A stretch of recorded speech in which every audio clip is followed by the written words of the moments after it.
Comanche City Administrator Andrew Kida with us this morning, and welcome to Andrew. We're going to be talking about a number of different things in Camanche. And don't know what's on your list, but I know we talked a little bit about this, but rebranding, that seems to be the big issue nowadays in communities. Clinton's kind of done some things, and everybody's the schools have done some things. Camanche has kind of done that. Tell us what that's all about, kind of what you settled on, and what it all means to the community. Sure. Well, good morning, and thanks for having me.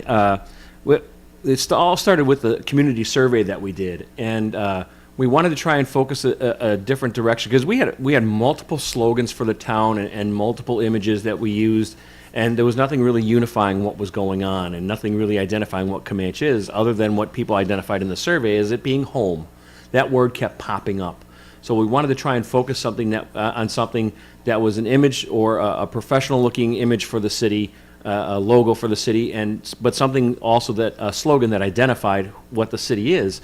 So we presented that information to the Hometown Pride Committee, and they kind of ran with it and came up with some slogans and some images, and then we allowed the citizens to have a selection on what image they wanted for the logo, and we came up with Home by the River.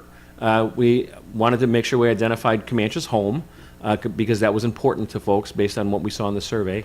But we also wanted to amplify the fact that we're right by the river. We are a river community, and we wanted to make sure that was identified. And it turned out to be a very professional logo and slogan. And the funny thing is, a lot of this was spearheaded by Stacy Kincaid, and she was heavily involved in the previous slogan and logo, which was Stepping into the Future with Pride, and it had moccasins on there, and she did that when she was in grade school, and she's on the Hometown Pride Committee, so she was involved in this selection too. So she's going to have a nice, probably 40-year run of having some kind of participation in the logo and slogan of the community. And doing that, Andrew, how important is that? What does it mean? People may think it's just something, but is it important? It is. It's how you identify yourself and how people see you as a community, and those things really they do need to be updated once in a while. Maybe not. You don't necessarily have to update the slogan necessarily, but things change, right? Communities become different. Camanche is a growing community, and what worked for us 30 or 40 years ago may not work for us now. So you need to reevaluate those things and make things a little more modern than what we were using before. I mentioned by the river causing problems in the community. Well, what's the city doing down there? I know, is it a major issue? It is for some folks down by Swan Slough. We're very aware of those folks down there. We started a sandbagging process. I called the committee together with the mayor and Public Works and Public Safety and Chance Ness from Emergency Management, and we all had a get-together meeting to focus on what we would need to be doing should the waters come. We anticipated the waters coming. So we started that plan about 3.5 weeks ago. So we were ready to move forward with something.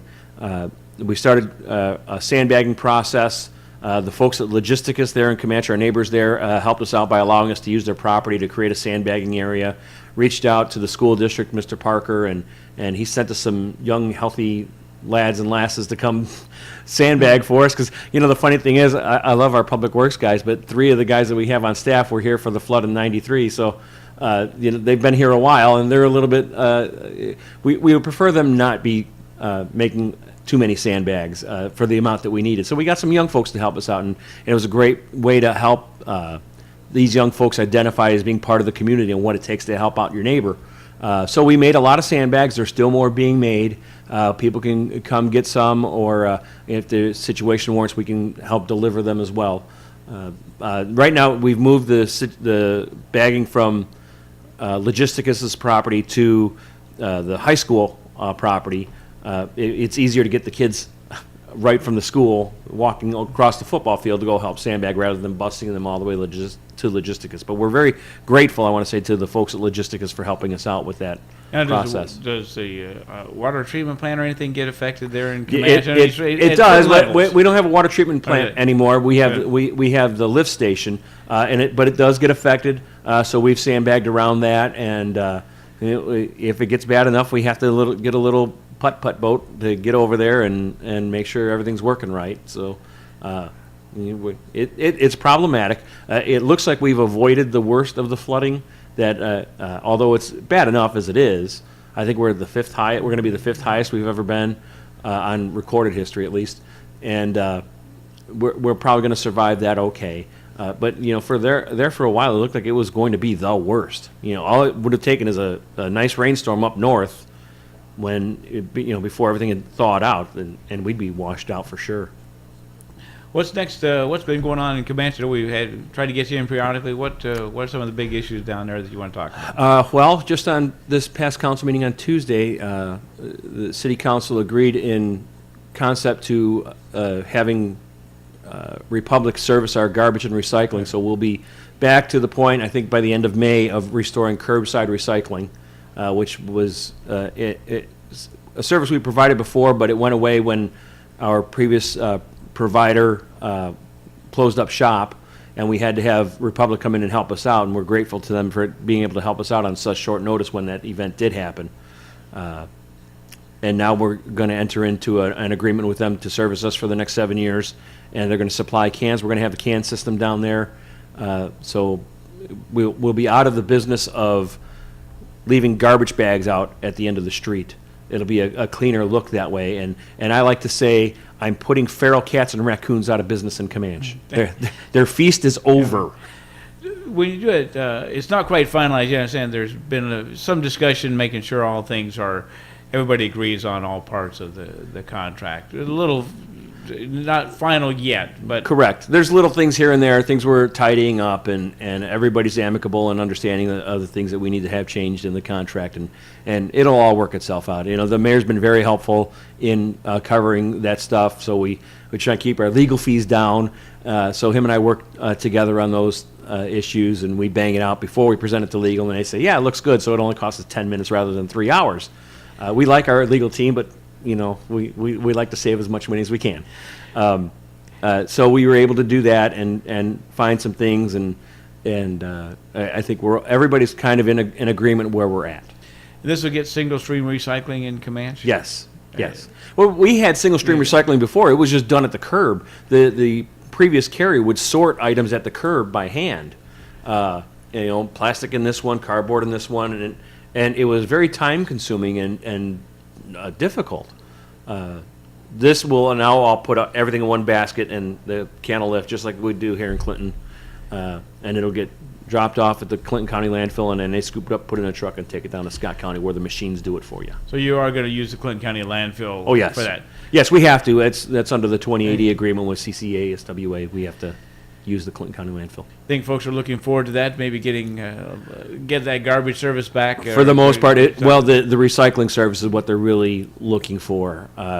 We tried to express to Republic when they took over for us that recycling was very important, and a lot of people recycle, and I don't think they really grabbed onto that. Matt Pivot there at the Republic, he's a great guy. He's really open-minded, but I think he underestimated the amount of recycling that people in Camanche do. They're very dedicated to that, and we're very proud of that. So we'll be happy to get that system back in place. It'll be a lot easier for folks too. One of the issues that we had before was we had recyclables out in plastic bins, just totes at the curbside. They weren't covered or anything, and on windy days, the recycling starts blowing all over town. So hopefully this situation with the carts will clean up that aspect of it too. And doing this too, obviously you kind of got thrown into a quick situation to find somebody. Right. The week before Thanksgiving, I'll add. The week before Thanksgiving is when our previous contractor came in and said, I'm out of business. And we're like, I cannot have my city with garbage out on the streets not being picked up the week of Thanksgiving. That was a problem. It take a while to kind of get that worked out. I know Republic Services stepped in, but sure. They don't know the town. They don't know every street. Has that kind of smoothed out? That has all smoothed out. Most of the folks have been very patient, but they have to understand. Republic came in the week of a holiday when landfills are closed, and they give their employees time off, and that was Thanksgiving week, and a couple of weeks later you had Christmas holiday and New Year's holiday, and then we had the polar vortex that shut down the landfill, and they can't pick up trash if they can't take it somewhere. And on top of that, it's minus 30 degrees outside. God bless the garbage folks. They shouldn't be out there trying to pick up trash at minus 30 degrees. I wouldn't wish that on anybody. So, but it was what we like to call the perfect storm of stuff that could happen. Stuff that could go sideways went sideways, and they walked right into it, and they took it, and they gave their best effort, and over the last month and a half, things have really smoothed out. They understand the town a little bit better, and we've received a lot fewer calls about service for garbage at the homes. We still get calls about the recycling bins, and there's not much we can do about that for now until we get the individual carts at the house, and I suspect at that point then all of those problems will go away. It made it on your list. What about the school resource officer? That was part of your budget talk. We can talk a little bit about that, but that was something the city wanted to get started with the schools. Right. Where are we at with that? We are currently advertising for the 9th police officer position to be able to provide us enough staffing to have one of our officers on staff be the school resource officer for next year. Next budget year starts July 1, and we're budgeted for that. We were budgeted for it for this year.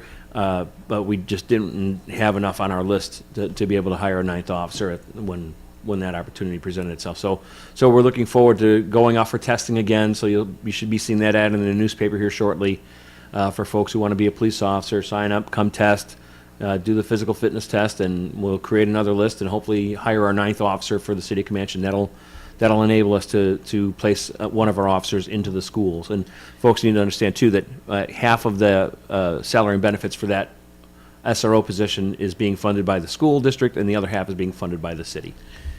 Get that in place. I know the school's been the school and the city have been talking about that for some time. But will it be in place when the school year starts? Do you hope, or is it? We hope so. It all depends on the applicants. It depends on the applicants. And the staffing that we have a new officer right now at the academy. He graduates in a couple of weeks, and then they have to do field training, so that takes another few months to get field training done. So we really want to be at 8 officers on the beat before we put an officer in the school.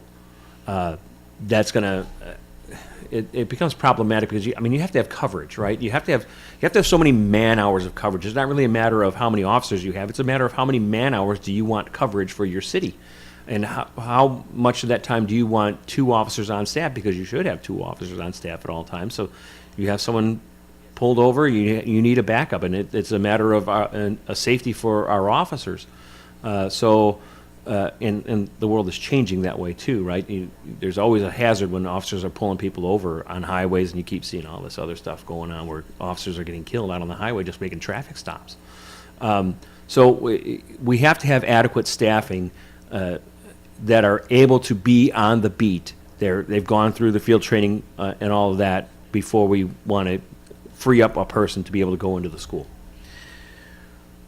What that's a collaborative effort. Is the city working on those kind of things more and more? Do you see that as the future of governments? Yes, absolutely. There is a lot more collaborating going on. We work closely with the city of Clinton on issues, and the county's very helpful with us, and we work closely with the school district too when we need something. It was very easy for me to call Mr. Parker there at the Camanche School District and say, hey, we need some young bodies to help fill sandbags, and he said, absolutely, no problem. So moving forward, what else should we mention? Well, this spring we'll be seeing a lot of street projects done in Camanche. We're looking at about $600,000 worth of street projects being done this spring, including the parking lot at the community center. That's finally getting done. That was another one where Mother Nature did not help us. We tried to get it done in the fall, and it rain, and you can't do that kind of, and then it got cold, and we were done. So the parking lot is going to be done here in the next couple of weeks, and then a lot of street work, so people need to really be aware of what's going on. And you can go on the city's website, it's CamancheIA.org, and you can download the street plan, and we're going to be doing phase 1 of the street plan, so people can be aware of what's going to be happening there. We developed this plan last year. I presented it at the council so that people have an idea of what streets are being done. It's not just a random here and there. We looked at all the streets and tried to figure out the worst ones we saw, and now people can see what's going on for the next 2 years, and we can budget properly for the next couple of years to know how much money we need or how much money we have, and spend that in an organized way. So people will be able to see that on the website if they want to review the plan and see what streets are being done. You prepared for complaints about my streets being blocked or detours or things like that? That happens all the time. It's there. You're not stopping that. The people are going to call and complain, but we're going to try our best to get information out to the folks on what streets are being done so that they're aware that this is coming. But for the most part, these streets will only be blocked off for a day or two. It won't be. We're not doing any huge, dig out underneath and relay the foundation or anything like that. It's mostly just resurfacing. That's a good thing for Camanche. Every street's infrastructure is always probably always an issue. It absolutely is. And one of the nice things about this plan setup we have is that we're able to go out for bids and get it on a schedule and establish a deadline for the work to be done. Instead of, folks at Detterman usually end up with the contract because they're right in town, so it's, easy for them to be the lowest bidder.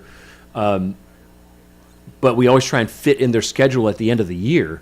And this is kind of my beef with that, is August and September, we get our streets done, and then here comes October, November. Now our brand new streets are covered with snow. We don't even have any time to enjoy our nice new streets to drive on. So now we're getting them done in spring. So we'll have the entire spring and summer to be able to drive on our nice new paved streets that we're going to have done. Is that a long time coming? I know you haven't been there forever, but to get those kind of things, is it a process? It is, but I think we didn't really have a good understanding of how much money was coming in on road use tax ever since they increased the motor fuel tax at the pump. Okay. And folks need to understand, too, that's where the money for doing street work comes from. It comes from tax at the pump that we get redistributed back to us from the state based on population and linear footage of street and all that. There's a calculation that goes into that. We were only getting a couple $100,000 a year to do streets previously. Now we're getting a substantial amount more. So we have more opportunity to do that, do streets. But then for the first year and a half I was here, we didn't have any plan in place. And, it was just kind of, well, this needs to get done and that needs to get done. And we would do a couple things. Meanwhile, all that money's building up. So we're not even going into debt to do all this work. We're going to do another $350,000 worth of street work in the spring of next year because the money's there and we've built it up over the last year and a half. So there's going to be quite a number of projects being done. What about we mentioned budget. What's the Comanche City budget look like this year? Or for next year, I guess I should say. It's healthy. If you looked at the budget, it'll say we're spending $600,000 more than we have coming in, and that's true, except we have a lot of cash on hand. We have over $700,000 built up in road use money. So we have so when we're talking about spending $600,000 in the hole, that's because we have this cash on hand. We're spending $200,000 on an ambulance. That's not out of cash coming in. That we set aside money into an equipment fund every year for the ambulance and fire and police and public works. And the ambulance fund has had enough money set aside to be able to purchase the new ambulance. Well, that's $200,000, but we've got $200,000 of cash on hand in the equipment fund for the ambulance to be able to buy that. So, but it all counts as general fund spending. You show your general fund income. Doesn't show necessarily your general fund cash on hand as being more. It's just there. So now you're spending $200,000 more than you have coming in for an ambulance, but you have the cash already to do that. So it all works. Tax rate. Tax rate stays the same this year. We're at 1217. We just did a deal too. We're on the mend on our sewer fund. We've had an issue with that for quite some time. We're down to about $100,000 in the hole now. When I started, we were minus $230,000, so that was not good. Usually when the numbers are red, it's a problem. So we installed a debt service fee, and it's paying for the lift station project that was done. That was a couple $1 million project. So that's helping pay that off and dig us out of the hole. Next year in the winter, the debt service fee will drop to just pay the debt. So we won't be having to dig ourselves out of the hole because we'll be out of the hole by next December. But we're doing this new deal with the city of Clinton on our 2080 for their treatment facility, where we should have been putting money into an equipment fund or a capital improvement fund that wasn't being done. So now we're contributing to that, and Matt and the mayor up there have been very good about helping us progress into that. So that's an added expense that's going to come out of the sewer fund that we weren't budgeting for before. We didn't have enough revenue to do that and continue to dig us out of the hole. So what we did is we had excess revenue coming into the water fund to build up to be able to do a capital project if we needed to. So we lowered the sewer rate, lowered the water rate a little bit, raised the sewer rate a little bit, so nobody's end bill will increase. It'll stay the same. You'll just be paying a little more for sewer, a little less for water, and that'll help continue those things along. What else is on your list? We don't want to, you had some things you wanted to talk about. Yeah. Well, the city of Camanche is a Chamber of Commerce member, and next month in May, we're going to be hosting the Biz After 5 event at the community center, and we'll have the parking lot done. I have it on firm confirmation from Detterman Asphalt and Mr. Powers that the parking lot's going to get done, and we're really looking forward to having the parking lot. And what it is an opportunity for Camanche members of the Chamber of Commerce to participate and co-sponsor with us, so they don't have to go through the difficult process of hosting a Biz After 5, because they may not have the facilities to do it. But they'll be able to come co-sponsor with us and be part of that and share their business with other chamber members. So we're looking forward to that. The firefighters are going to cook. Clinton National Bank has agreed to help pay for the food as well as Rock Valley Physical Therapy. They've agreed to help pay for food. Citizens First Bank has agreed to help us out with some stuff. Detterman Asphalt has agreed to purchase some drinks for us to be able to hand out. So everybody's participating, and it's going to be a group effort to help promote the businesses in Camanche. And that's, I think, a good way to do that, and we're looking forward to that. So that'll be May 9th. And you want some Clinton folks to come on down. Come on down. Come see what's going on there. Come see what Camanche has to offer. One of the other things we're working on too is we're starting to work on a parks master plan. Our Park and Rec Committee and the Hometown Pride Committee they're going to start holding joint meetings because they're kind of working hand in hand. And we're going to work on a parks master plan. There's some goals that we have that we would like to move forward with. One of the things that came in the survey was folks were really interested in having a splash park in Camanche, and we could do that. There's funding available and grant money available. It can't all be grant money, but because you have to have some skin in the game. A wise fellow once told me, if you just give stuff to folks, they won't take good care of it because they don't have any skin in it. And he was correct.